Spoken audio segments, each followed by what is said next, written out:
Hello, everyone, and welcome to a new episode of Awaken Leadership.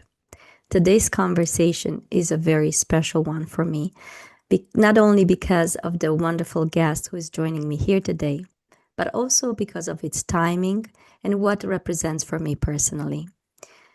This is the first day of the Tibetan New Year, a moment that symbolizes renewal and new cycles. Also, is the first episode since my own personal transformation. For those of you who know me and you've been watching me for a while, yes, I used to have long hair. So this truly feels like a new chapter inside and outside. I'm especially happy that this chapter begins with someone who I've not only respected professionally, but also genuinely enjoyed collaborating with. I first met Sylvia Rode Liebenau through our work together at Adapta, and from the very beginning, I appreciated her depth, her clarity, and the way she brings both wisdom and humanity into leadership space. Our collaboration was one of those experiences where the dialogue itself expands you, where leadership isn't just a topic, but a lived experience. Sylvia works deeply with power, presence, and conscious leadership. And what I value is how she brings that leadership and inner awareness and embodiment. Sylvia is the creator of the transformative Smart Power method and also the author of Who is in Charge, a book that reframes power as a force for meaningful change. So today it feels only meaningful to explore with her what happens when leadership becomes a path of awakening, not just performance, but alignment, purpose, and presence. Sylvia, I'm really, really happy you're here today. How are you feeling right now? Thank you, Carmen. I'm feeling delighted. I'm looking so much forward to our conversation and loved also listening to your introduction about how important and meaningful this current phase is for you. Thank you. And to start us off, maybe you would like to share something personal about your leadership journey and maybe something about a moment where you felt the old way of leading wasn't right anymore, wasn't feeling like the right path anymore for you. Hmm. It's been a long path, I can say. Combining probably my early interest in how do human communities work together. That was back in school. And then studying political science and looking at that in the domain of politics. And then I worked for most of my career in large organizations and was part of power dynamics and good and bad leadership. And probably the like taking with me always the also a spiritual consciousness of our connection with each other. So knowing deep inside myself that we are better together and pressing for things doesn't work as well as trying to find alliances and doing things together. But probably professionally, the most important part was when I was working for the European Investment Bank and we became the climate bank. So changing from a tradition of having like being responsible as an institution for large infrastructure projects that individual companies or member states weren't able to pick up to, but which still was kind of very middle of the road. It's something that, like the Eurotunnel, we are going to build that because it's going to be needed and there will be investments, etc. But becoming the climate bank, we had to do things that maybe people on a Sunday were saying, yes, let's save the climate. But on a Monday, they were looking at their own pocketbook.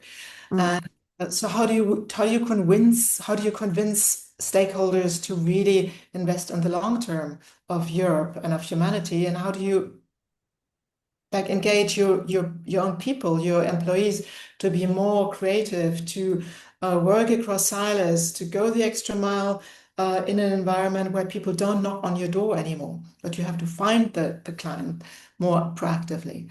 And that's where I felt, oh, this is not only um, a holy wish for people to work more together, to be kinder to each other, to be more collaborative, but it is a necessity in our world today that we do so. So that was for me professionally really an aha moment beyond my individual values and convictions.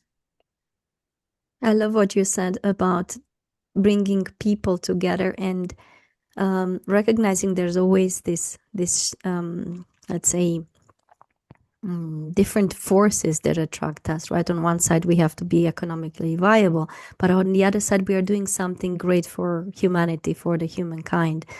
When did you started to bring these ideas, these values, let's say, into the workplace, and how was that for you? What was that transformation, inner transformation, and also outer transformation in the culture of the organizations that you were working with? I think it's a long game. And I remember the first time that I instinctively brought that without knowing anything about, without thinking about spirituality or knowing anything about coaching and collaboration, was when I worked at the European Commission. And I was responsible for telecoms projects in development cooperation. And I did not know a lot about telecoms. So I had to collaborate with our very knowledgeable colleagues in the Director General for telecoms. And they were very helpful. But my boss, like 2 weeks into my role there and my collaborating with our colleagues, he asked me to come to his office and said, Sylvia, I'm hearing that you're working very closely with these guys from DG Telecoms. They are going to take our projects away. They are going to take the lead, etc. And I said, please, like, bear with me. Let me try this because the budget is ours in any case. But we need them to be to create successful projects, to have a strong stance also towards other donors, like the World Bank were there in Russia, and they were there with much more people than we had, and they had more experts. So we needed the collaboration. And in the end, he trusted me, and it worked very well. But it was like, organizations tend to work in silos. And when we follow our instinct, like how do we create the best outcomes, then normally we would reach out to the other side to say, can we collaborate? Because it works better. But then there are like organizational, institutional beliefs and habits of like I have to govern my silo. I must keep those other people out. That kind of work against that. So that's why I say it's a long game. For me, that was the first time, and the first time that, oh, this is not normal. They don't want me to do this. Well, maybe also you touched there on some other points because you mentioned there's an element of control, right? There's an element of what happens to our project, our budget, our work, and on the other side, and maybe comes the ego, the human ego that is also an element of the whole situation. So how do you see this? And when you're working with leaders and you've worked with so many in your career, when what is this struggle, right? This struggle, let's say, towards collaboration and a greater outcome for all of us versus how do I make myself look good or make my organization be the first one to achieve whatever versus how do you see this? And you work so much with power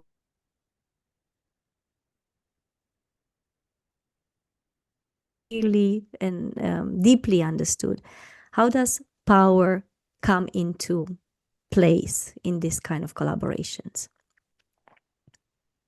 Well, we've had conversations about that, Carmen, you and I, and there's the old power or the fear-based power, and there is a more enlightened understanding of power, which is more about what can we create together. It's like what I call power of love, which doesn't mean that we all go into a group hug, but love in the sense of creating something. So it's not power that I can sit on or that I use to create the next me first movement, but it's power that I use to create something that is meaningful.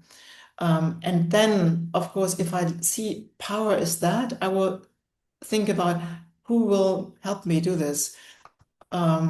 Where are alliances, like where there's alignment of values, where there are alliances where we can help each other.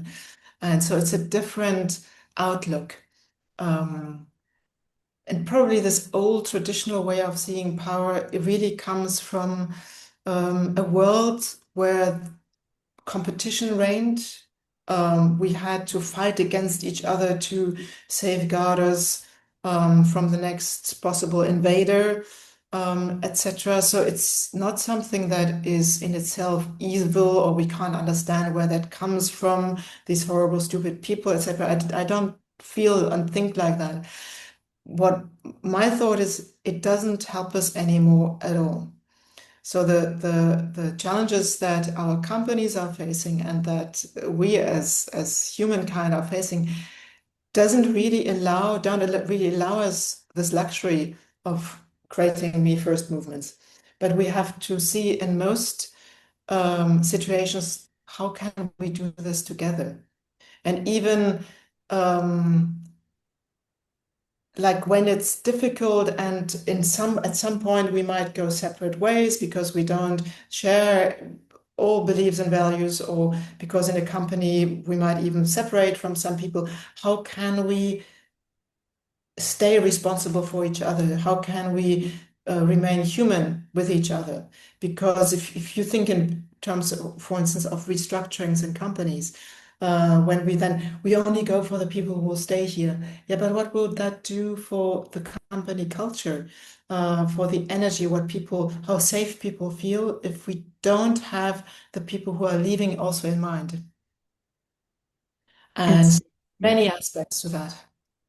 Now that you're bringing a really important point about humanity, right? How can we treat everyone as a human being, not only as a piece in the puzzle of the big machinery? And you mentioned at the beginning when you started working with European Commission or the European Investment Bank, there was a certain leadership style. I'm wondering, and I'm really, please be honest, have you seen shifts? Have you seen shifts in the global leadership consciousness? Are we seeing, or from your perspective, do we see more awakened leaders taking the front stage and bringing this kind of mentality and this kind of behavior more to the forefront? Well, there are some. I would not say this is the mainstream, but what I believe we can observe is that there are two streams we currently have. One is people and leaders who believe that we have to go the me first part. And that's not only America first, it can be like single countries first, it can be me first in a company. And that is a stream. And I think it is also governed by how the world is ticking currently. That, yes, there are reasons to be concerned. So one reaction is, okay, then I'll take what I can while I can. But there are also other people, and when I like some of the leaders we are working with, who really do their best to have to create like a safe space for their people, to create a company that works based on human values. And even if you look into politics, I mean, it's just this morning I was listening to a video podcast in The Economist, conversation with Alexander Stubb, the president of Finland. And there he calls it values-based realism. So yes, we see the world as it is. We are not like closing our eyes and thinking everyone loves each other and everything is fine. We don't have to have armies, etc. But we put our values first, and we put collaboration first. And we know that humanity needs to think beyond the next 5 years, that we have a responsibility towards future generations. We, or um, she's called Minouche Shafik, director of, present or former director of the London School of Economics. She wrote this fantastic book, What We Owe Each Other. It's like also promoting a leadership that thinks in terms of community, humanity. So these streams also exist. And they are, what I want to say really is that these are people who have a consciousness that goes beyond the me first, but that doesn't necessarily mean that they or we have to sit on a mountaintop and meditate for the whole day because there's no time left to do anything else. So we can be grounded fully Yeah. in the doing that is necessary in this world, and still have a consciousness that connects us to humanity. And I think that exists and it's strong and it gives me hope because it is a smarter and more viable way for our humanity to go forward. This resonates so much with me, what you're saying right now. And I also noticed from my own experience working with leaders that there are many leaders in who want to lead like that. It's closer to the heart. It's closer to truth. We are feeling better about ourselves when we lead from that place of from a consciousness leadership place. But sometimes people might not feel ready, or they might feel afraid. I will stand up in a system that is not maybe ready for what I have to offer. And I think that's where collaboration comes in. That's where alliances come in, where people start to connect with like-minded people and recognize, okay, there is power when we are more in the same kind of using the same tools or using the same methods. And I really love to see, and I believe there is a shift. I'm coming from that very optimistic side. There is a shift. There are more people who embrace conscious leadership. And maybe I even dare to say there are more people looking for opportunities where they can meet like-minded people in that kind of environment where they can feel free to share their hope for humanity and maybe bring spark of light in this very dark time. I feel like there's so many things happening in the world right now that we really need a spark of light, and this comes from truth, from love, from a human approach towards each other.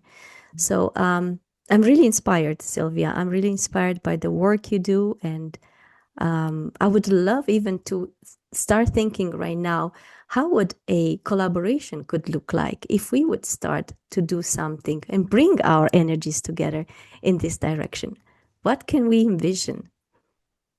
I think we can envision amazing stuff. And what I'm just riffing off, what I'd like to riff off of you, is to create a space where people not only receive what we are offering, like the immense spiritual and energy work that you're doing and the embodiment work that I do, but also where there is a space for people, for leaders in different ways to inspire each other and Yes. each other through connection. I mean, that's something you already named it, but I also experienced it so much that by telling our stories and informing and advising each other, we go further together. I so much agree. And like you said, when we come in communities and in collaborations and alliances, um, sometimes not only that we get inspired by other people's stories, but there's an element of freedom on one side because we can be more honest with our own experience and sharing it. And it feels safer somehow. We all look for the psychological safety. And when you are able to share with people your own experience from the heart, no masks, no hiding, and asking for advice, asking for opinion, or even a different perspective on things. leaders who have been in similar situations that can share their stories. I feel it's a very powerful place to bring people together in a community like that, or in a program or an event where they can feel that vibe, Yeah. that positive vibe of shifting, Yeah. shifting towards more awakened leadership, how I call it. And awaken then also really in the sense of having the experience how we awaken. Because that's something else that I'd like to bring into this conversation. There's one thing where we awaken with our spirit and see things clearly. So I see the connectedness of material things in this world, and I feel the connectedness between you and I and people down in the street. But then what do I do with it? And how do I remain resilient in this chaotic world out there? How do I not go into burnout? How do I show up to to speak my truth with authority so people will listen to me? How do I connect with others in conversation so that there is actual mutual trust? And in my experience, this is very much something that is embodied. I can't think that. I actually have to live it in my body. The resilience, the connection, and the charisma, the way that I show up. What you just mentioned right now about embodiment, it's so true that so many of us, we forget to really live through the body. We live up here in our mind, and we forget the truth that our heart and our gut and the whole body is carrying. And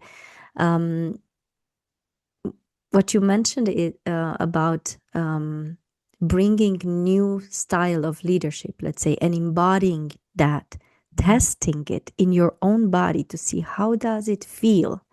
How does it feel when I'm authentic? How does it feel when I'm speaking my truth? How does it feel when I'm connected to my inner power? It's an experience that no one can take away from one person. That's how I see it and how I've been working with. So I feel like you said, it's not about the words anymore. It's or not only about the words. Yeah. It's about that feeling and inner experience.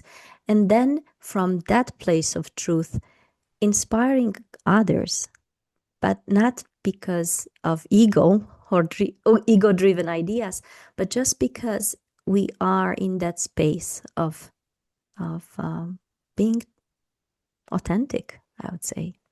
Yeah. And I mean, as we see, some very often people are not convinced by the quality of the data. I mean, to be honest and do the right thing, we have to look to our data so that we use the correct ones.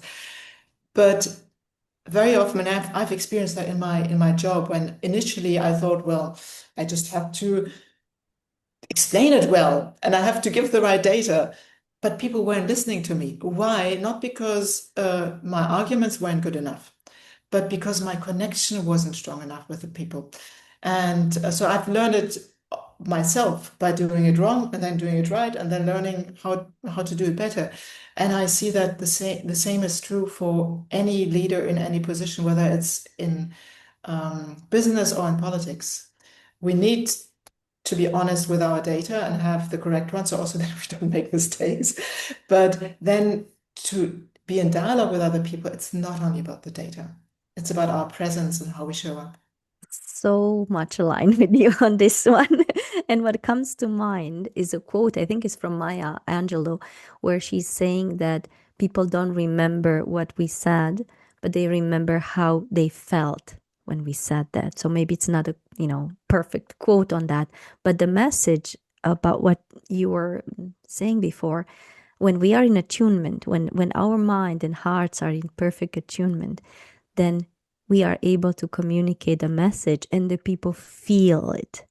They don't just listen to the words or the data, like, Yeah. how does the brain interpret this?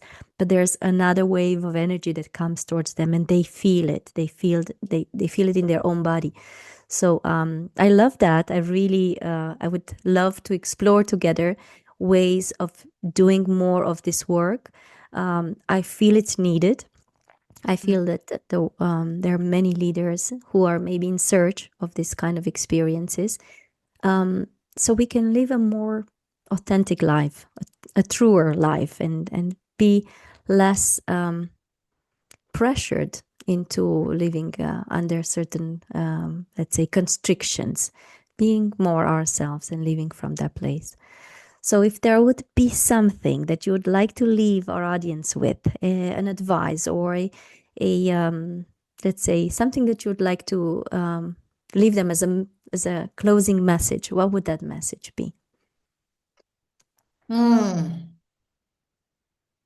Really digging into my own experience and learnings at the present time is um, to take moments to breathe, um, especially when we feel rushed. With colleagues last week, we made a quick decision about something, and then we went back afterwards to discuss how that went. And we learned together the decision was okay, but we would have felt better about it, and it would have been smarter to take a moment to say, okay, everyone just feels what's going on. Is this the right way forward, or should we do it differently?